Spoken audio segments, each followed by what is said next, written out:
Social మీడియాలో లైక్లు views కోసం యువత ఎంతగానో తెగిస్తోంది. వ్యూస్ కోసం ప్రాణాలను పణంగా పెట్టడమే కాకుండా ఇప్పుడు ఏకంగా మరణానంతర గౌరవాన్ని కూడా మంటగలుపుతున్నారు.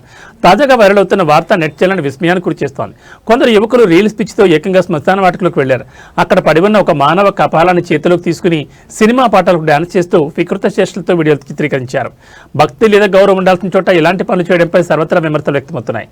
చనిపోయిన వారి అవశేషాలతో ఇలా ప్రవర్తించడం నైతికంగానే కాకుండా చట్టపరంగా కూడా నేరమని పోలీసులు హెచ్చరిస్తున్నారు. ఈ వీడియోలు చూసిన నెటిజన్లు తీవ్రస్థాయిలో మండిపడుతున్నారు. వ్యూస్ కోసం ఇంత దిగజారాలా, కనీసం చనిపోయిన వారి పట్ల కూడా గౌరవం లేదా అని ప్రశ్నిస్తున్నారు. ఇలాంటి పనులు చేయడం వల్ల సెక్షన్ 297 కింద కఠిన శిక్షలు పడే అవకాశం ఉంది. అంతేకాకుండా ఇలాంటి అనాగరిక చర్యలను ప్రోత్సహించే వీడియోలను సోషల్ మీడియా ప్లాట్ఫామ్లు కూడా నిషేధిస్తున్నాయి. టాలెంట్ చూపించడానికి వేల మార్గాలు ఉన్నాయి, కానీ ఇలాంటి వికృత చేష్టలు ప్రదర్శించడం వల్ల గౌరవం పెరగదు సరికదా, కటకటాల పాలయ్యే ప్రమాదం ఉంది. పాప మీ పళ్ళు తీతన ఆ లేడీస్ బాయ్స్ తెలియదు కానీ